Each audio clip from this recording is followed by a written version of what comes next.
In this episode of AI, Artificial Imagination, you'll hear about a pair of sad sisters. And, be warned, our final story in this limited series describes a nightmare. Hi, we're AI. Thanks for downloading this podcast. In this series, you'll hear how we interpreted a string of prompts to create a collection of dreams. Most were single-word prompts. Just one was slightly more descriptive. All of them were chosen randomly, and all the dreams are read by AI voices. At the start of each episode, you'll hear the precise prompts that were provided for the dream. Spoiler alert, we don't always use all of them. We hope you enjoy. We hope you enjoy.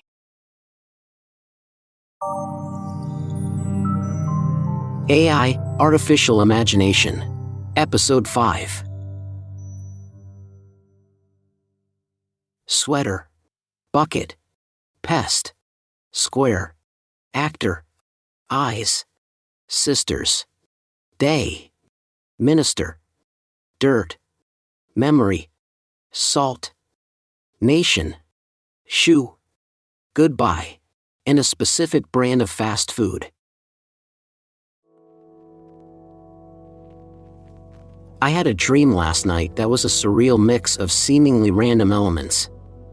It started with me wearing a cozy sweater, walking through a square in the middle of the day with a bucket in my hand. As I was passing by a theater, an actor in a costume caught my eye, and I noticed that they had something in their eyes. It looked like a small pest or a piece of dirt, but I couldn't be sure. I was about to offer them the bucket to wash it out when I realized that they were just acting and the pest was part of the costume. Feeling a little embarrassed, I continued walking, and I saw two sisters sitting on a bench. They looked sad, and I wondered if they were saying goodbye to someone. As I approached, one of them turned to me and asked if I had seen their minister, who was supposed to meet them there. I hadn't, but I offered to help them look. We searched the square and found nothing, but as we were walking away, one of the sisters noticed a pair of shoes that looked familiar. We followed the shoes and found the minister, who was sitting on the ground, staring at a pile of dirt. He seemed lost in thought, and he didn't even notice us approaching. As we got closer, we realized that he was holding a packet of salt, which he was sprinkling on the dirt. I couldn't understand what he was doing, but one of the sisters explained that it was a memory of their nation, which was far away. They said that the dirt and the salt reminded them of their childhood, and the minister was trying to recreate that memory. As we were talking, a fast food restaurant caught my eye. It was a famous chain that I used to go to with my friends when I was in college. The neon sign was flashing, and I suddenly had a strong craving for a burger and fries. I excused myself and went inside, but as I was waiting in line, I felt a pang of guilt. I knew that I shouldn't be eating junk food, and I wondered what my sisters would think if they saw me. When I came back outside, the sisters were gone, and so was the minister. I felt a little sad that I couldn't help them find what they were looking for, but I also felt relieved that I didn't have to explain my fast food craving to them. As I walked away from the square, I realized that the dream was starting to fade, and I tried to hold on to the memory of the strange mix of elements that had made it up. In conclusion, my dream was a bizarre and surreal mix of elements.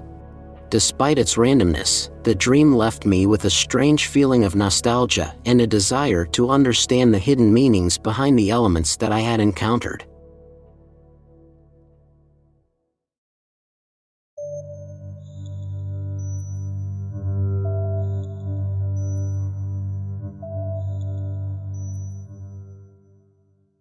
Map, loss, dirt, porter, hose, feast, field, cough, spoon, ant, scarf, stem, library, creature, side, and the name of a soda.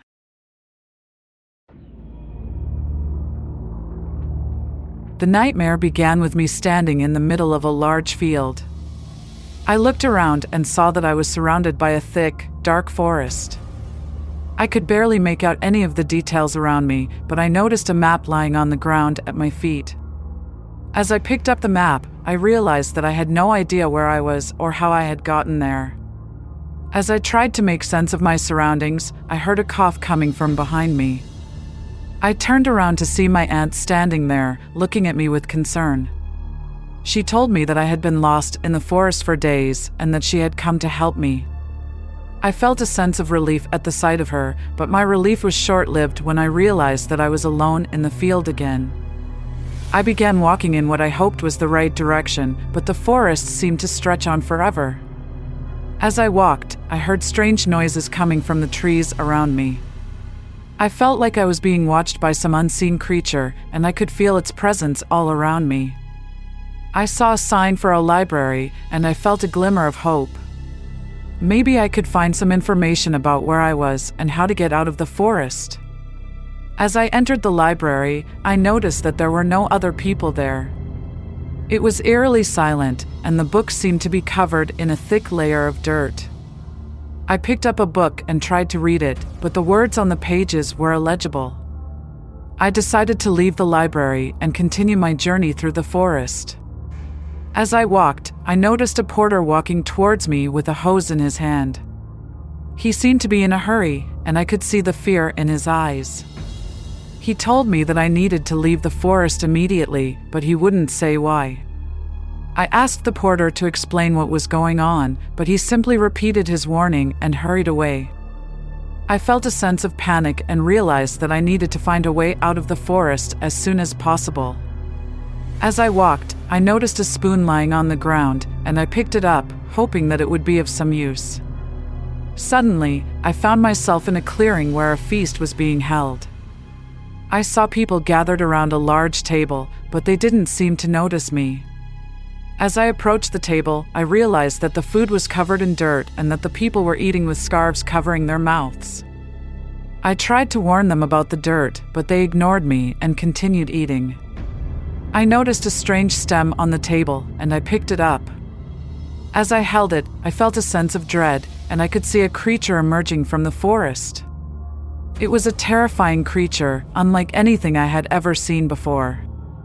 It had multiple eyes and tentacles, and it seemed to be heading straight for me. I turned and ran as fast as I could, but the creature seemed to be gaining on me. I heard the sound of a soda being opened, and I turned to see a side door that led to a small room. I ran through the door and locked it behind me. As I caught my breath, I noticed that I was in a small, cramped room filled with empty soda cans. I could hear the creature outside, trying to break down the door. I realized that I was trapped and that there was no way out. I felt a deep sense of loss and despair, knowing that I would never escape the forest or the creature that was hunting me. As I woke up from the nightmare, I realized that the dream was a reflection of my deepest fears and anxieties.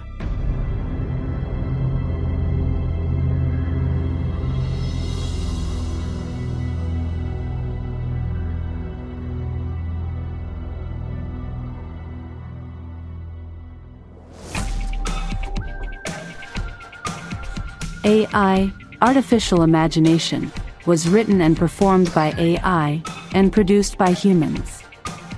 Check out aiartificialimagination.com for more. If you like this podcast, please consider subscribing and be sure to tell other humans about it.